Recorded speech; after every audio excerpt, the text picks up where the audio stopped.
guys, gals, and indeed non-binary pals, welcome back to Rhyme Signatures, where I finally have enough things I've been excited about to do a monthly roundup. July was a bit of a dud. I felt there wasn't enough albums coming out that month which really captured my imagination and attention enough for me to really want to do a roundup video, so I kind of skipped it that month.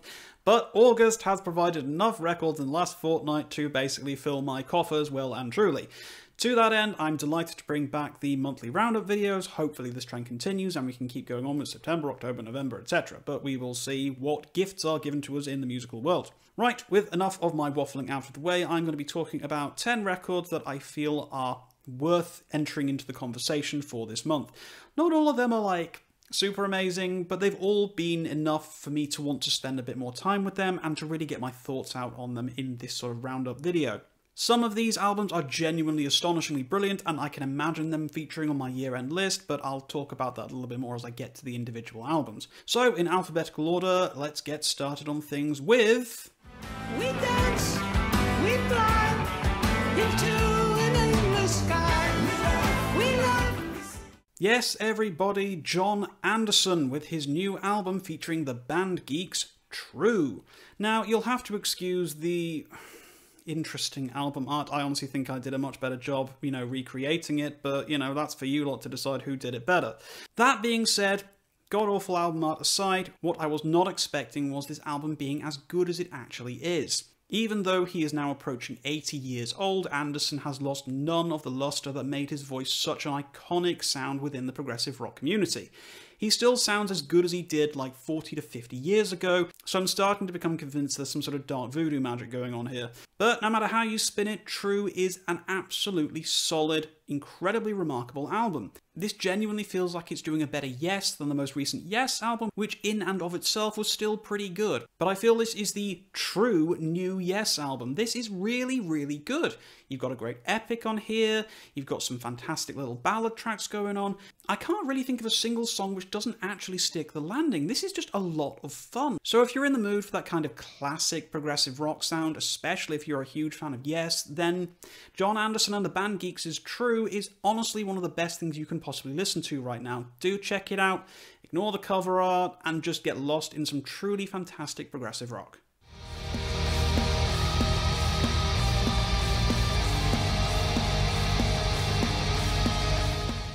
Okay, this is one that I was debating doing a full review of, but honestly, I've just not had the time to really sit down and collect my thoughts properly on this one, so I'm going to keep this short and fairly sweet. Bloom and Decay by Dawn Treader is legitimately my favourite Black Gaze album since that bad boy behind me there. Yeah, this one's special. This one is really, really something. The scope and breadth of the sounds on offer here are unlike anything else I've experienced in about the last 10 years. This feels so full, rich, and sonically exciting that I can't stop thinking about this album. I feel that the politics on display in this record are extremely relevant and extremely necessary in this day and age, and it feels like that against the background of the sounds and music makes for an extraordinarily potent combination. This is easily one of the most affecting albums I've heard this year. I will be very surprised if this doesn't make my year-end list. It's incredible, and if you have any interest in sort of the whole sunbather kind of black gaze side of things, you cannot afford to miss Bloom and Decay by Dawn Treader. It is an astonishing piece of work, absolutely hauntingly beautiful in places, and it really is something else.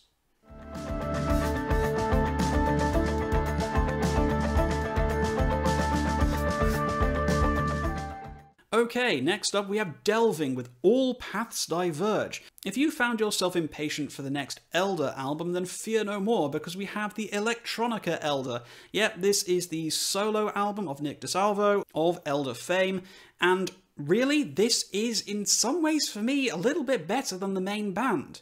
Whilst I do love Elder, without question or anything like that, I do sometimes feel the sounds a little bit exhausting over the course of the entire run of an album. I don't get that kind of fatigue with Delving. I think there is a bit more variety in the sounds on offer here. It's a lot more electronica focused, like I say, but it hasn't lost any of that sort of grandiosity or the level of soundscapes that we've come to expect from a main Elder release. This is truly one of the most beautiful sounding things I've heard all year. It's extremely original, it's extremely deep, I love it very, very much. It's a long record, but it doesn't feel long because it's incredibly well paced. Everything moves along at a really steady gallop, and it never truly sits still, apart from maybe like this one bit towards the end of the song Zodiac, which kind of drags a little bit, but we can forgive it, that small blemish. Everything else on this album absolutely slaps. I've been having a great time with it, and I keep on coming back to this.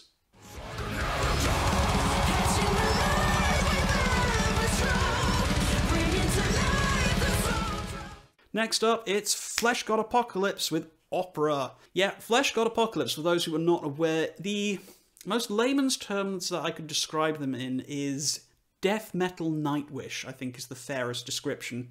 And I feel that on Opera, they really truly embraced that sort of ideology fully and completely.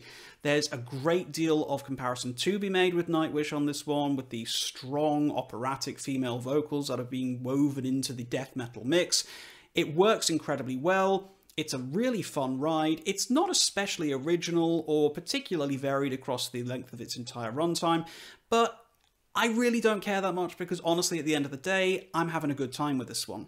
If you want music that just slaps you about the head and really just takes you on a big adventure, then I cannot recommend anything more than Fleshgod Apocalypse's Opera.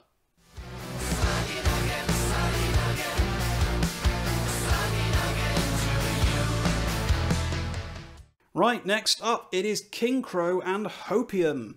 Yeah, despite the Twitch core language of its title, which gave me a little bit of cringe, I'm not going to lie, this is the album that I wanted Melodies of Atonement to be. Leprous have failed where Kingcrow have succeeded. What we have here, it's shamelessly kind of very old school Leprous. And while I wouldn't say it's a direct rip-off, it's definitely an homage to the older style of Leprous, circa, Cole or The Congregation, that kind of era. There's a great emphasis on these darkened synth patterns, which are really, really cool, never really taking the full focus of the musicianship, but definitely providing this great underlying atmosphere. This is also reflected in the sort of syncopated rhythmic patterns of the guitars, the bass, the drums, and the vocals, and it all comes together to make for an album that feels incredibly familiar to what we got used to back in like the early 2010s with Leprous, but it manages to make its own identity as well. This Italian troupe have really proven to the world that even if you are disappointed with the new album from Leprous, that they are definitely the ones to catch you on the rebound. So if, like me, you were disappointed with Melodies of Atonement, then I cannot recommend Hopium enough to you.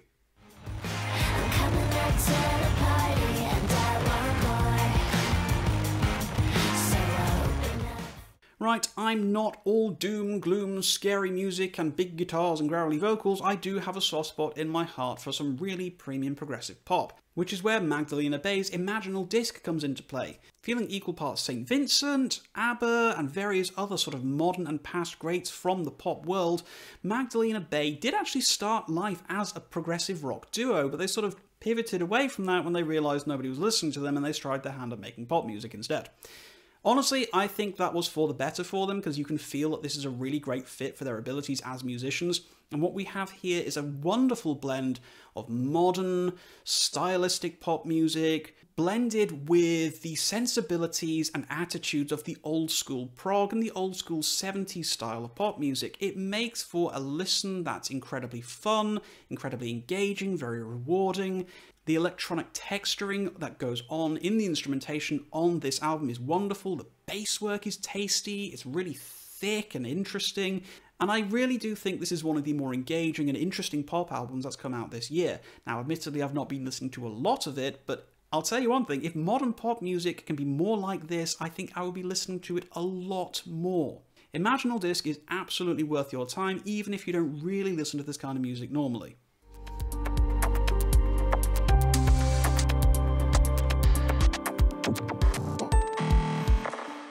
Okay, we've had one solo project record earlier from Delving, but now we've got another one with Nested Shapes with Dusk Blossom. This comes from Pete Jones, the recently reformed keyboardist of Haken, and this is his first foray into the solo world of his own project, Now, what I really love about solo work is when an artist is capable of moving so far beyond the boundaries set by their usual band, their usual project, that it becomes almost unrecognisable from what you normally associate them with, and that is precisely what Pete Jones has done on Nested Shapes. This has more in common with the likes of Aphex Twin than it does with Haken, forming a decidedly atmospheric, very unusual blend of electronica beats and blips and bops and everything like that. This is truly a spectacularly interesting album. It's nothing like what I came to expect from Pete, but honestly, I think this is a fascinating journey into the mind of an artist who has got no expectations being put upon him, and he can just do what he wants to do. The end result, of course, feels very different to what you might have expected from a progressive metal keyboardist, but honestly, all props to Pete Jones for this. I think the experiment works. I think he's pulled it off brilliantly. This is a fantastic record to just trip out to. I thoroughly recommend giving it a chance.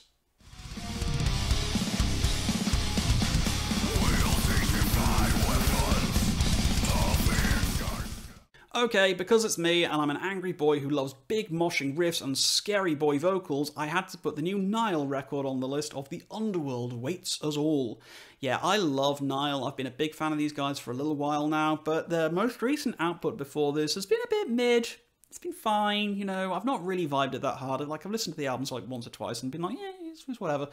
The Underworld Awaits Us All, though, feels like a really good return to form, definitely harkening back to their earlier works. We've got a lot of aggression, a lot of scariness going on here, some big, deep, incredibly aggressive vocal patterns going on here with some of the coolest riffing I've heard all year, really not taking any prisoners with what they're doing on the guitars here. The drums are thunderous, the bass is thick and meaty, and everything just comes together to create a spectacular mountain of death metal. The lyrics are certainly interesting. You're welcome to look them up if you want. There's a lot of talk about poop, let's put it that way, which is the different, but, you know, whatever, you know, if you can sing 100,001 love songs, nobody bats an eyelid. You sing one song about poop and suddenly the internet's like, woo! But hey, we don't really listen to death metal for the vocals, do we? We listen to it for the sound of the vocals. Not the lyrics, but just the vocal sounds themselves. And in that respect, you can't go too far wrong with Nile. Then imagine if you care the old town square with all its amenities. Okay, big one for progressive rock here. We have Rituals, The Story of Mr. Bogged, Part 1. I really enjoyed this album. Now, I heard from a few of my contemporaries about this one, and I was a little bit sort of, okay, we are getting some big hype going on here, but I'd never listened to Ritual before in my life, so I had no real basis of what to expect. I dove in, I vibed the album, I loved it. I know, and I keep on coming back to this one. This has been one of my most listened to records of August. It's really up there with the repeatability factor of it. I find that there's a great deal of hidden depth and layering to what we've got going on in terms of this album. You know, from its instrumentation point of view to the dissection of the actual narrative story that's going on here. And whilst it's not on its face value a particularly complex story, it does give me cause to think of things like Snow by Spock's Beard or Tommy by The Who. You know, it's got that kind of everyman story kind of going on where we find out all about what's going on with the titular Mr. Bogged and his adventures and yada yada yada yada. It's really fun. It's a lot of fun. I've really enjoyed this album. I'm very excited obviously for part 2 right now. I was tempted again to do a full review of this one, but I kind of feel like I want to wait until part 2 before I do a big deep dive into it. But I've been having a great time with this one. Really, really enjoying Ritual. Probably going to dive into their back catalogue after this one. But yeah, if you've not checked this one out, give it a go. See what you think.